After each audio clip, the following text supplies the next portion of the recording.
37. Leroy gets his revenge. Maybe I'm a slow learner, okay? Because it wasn't until that moment, facing the god Set in the middle of his throne room, in the heart of an evil pyramid, with an army of demons outside and the world about to explode, that I thought, coming here was a really bad idea. Set rose from his throne. He was red-skinned and muscular, with fiery armour and a black iron staff. His head shifted from bestial to human. One moment he had the hungry stare and slavering jaws of my old friend Leroy, the monster from the DC airport. The next he had sandy hair and a handsome but harsh face, with intelligent eyes that sparkled with humour and a cruel, crooked smile. He kicked our uncle out of the way, and Amos groaned, which at least meant he was alive. I was clenching my sword so tight the blade trembled. Zia was right, I said. You possessed Amos. Set spread his hands, trying to look modest. Well, you know, it wasn't a full possession. Gods can exist in many places at once, Carter. Horus could tell you that if he was being honest. I'm sure Horus has been looking for a nice war monument to occupy, or a military academy somewhere. Anything but that scrawny little form of yours. Most of my being has now transformed to this magnificent structure. He swept his arm proudly around the throne room, but a sliver of my soul was quite enough to control Amos Kane. He held out his pinky, and a wisp of red smoke snaked towards Amos, sinking into his clothes. Amos arched his back like he'd been hit by lightning. Stop it! I yelled. I ran towards Amos, but the red mist had already dissipated. Our uncle's body went slack. Set dropped his hand as if bored with the attack. Not much left, I'm afraid. Amos fought well. He was very entertaining, demanding much more of my energy than I had anticipated. That chaos magic, that was his idea. He tried his best to warn you, to make it obvious I was controlling him. The funny thing is, I forced him to use his own magic reserves to pull off those spells. He almost burned out his soul trying to send you those warning flares. Turn you into a storm? Please, who does that anymore? You're a beast, Sadie shouted. Set gasped in mock surprise. Really? Me? Then he roared with laughter as Sadie tried to drag Amos out of harm's way. Amos was in London that night, I said, hoping to keep his attention on me. He must have followed us to the British Museum. And you've been controlling him ever since. Desjardins was never your host. That commoner, please, Set sneered. We always prefer blood of the pharaohs, as I'm sure you've heard, but I did love fooling you. I thought the bonsoir was an especially nice touch. You knew my bar was there, watching. You forced Amos to sabotage his own house, so your monsters could get in. You made him walk into an ambush. Why don't you just have him kidnap us? Set spread his hands. As I said, Amos put up a good fight. There were certain things I could not make him do without destroying him completely, and I didn't want to ruin my new plaything quite so soon. Anger burned inside me. Amos's odd behaviour finally made sense. Yes, he had been controlled by Set, but he'd been fighting it all the way. The conflict I'd felt in him had been his attempts to warn us. He'd almost destroyed himself trying to save us, and Set had thrown him aside like a broken toy. Give me control, Horus urged. We'll avenge him. I've got this, I said. No, Horus said. You must let me. You are not ready. Set laughed, as if he could sense our struggle. Oh, poor Horus, your host needs training wheels. You seriously expect to challenge me with that? For the first time, Horus and I had the same feeling at exactly the same moment. Rage. Without thinking, we raised our hand, extending our energy towards Set. A glowing fist slammed into him, and the red god flew backwards with such force he cracked a column which tumbled down on top of him. For a heartbeat, the only sound was the trickle of dust and debris.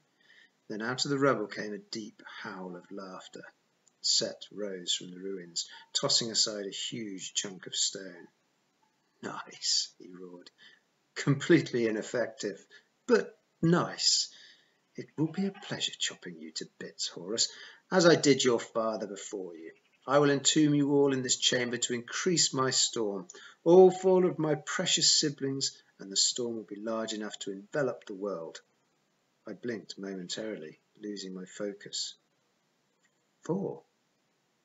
Oh, yes. Set's eyes drifted to Zia, who had quietly retreated to one side of the room. I haven't forgotten you, my dear. Zia glanced at me in desperation. Carter, don't worry about me. He's trying to distract you. Lovely goddess, Set purred. The form does not do you justice, but your choices were limited, weren't they? Set moved towards her, his staff beginning to glow. No, I shouted. I advanced, but Set was just as good at magical shoving as I was. He pointed at me, and I slammed against the wall, pinned as if an entire football team were holding me down. Carter, Sadie cried. She's Nephthys. She can take care of herself. No, all my instincts told me Zia couldn't be Nephthys. At first I thought so, but the more I considered, the more it seemed wrong. I felt no divine magic from her, and something told me I would have if she were really hosting a goddess. Set would crush her unless I helped, but if Set was trying to distract me, it was working. As he stalked towards Zia, I struggled against his magic, but I couldn't free myself. The more I tried to combine my power with Horus's, the way I'd done before, the more my fear and panic got in the way. You must yield to me, Horus insisted, and the two of us wrestled for control of my mind, which gave me a splitting headache. Set took another step towards Zia. Ah, Nephthys, he crooned. At the beginning of time you were my treacherous sister. In another incarnation, in another age, you were my treacherous wife. Now I think you'll make a nice appetizer. True, you're the weakest of us all, but you're still one of the 5, and there is power in collecting the complete set. He paused, then grinned. The complete set. That's funny. Now, let's consume your energy and entomb your soul, shall we? Zia thrust out her wand. A red sphere of defensive energy glowed around her, but even I could tell it was weak. Set shot a blast of sand from his staff, and the sphere collapsed.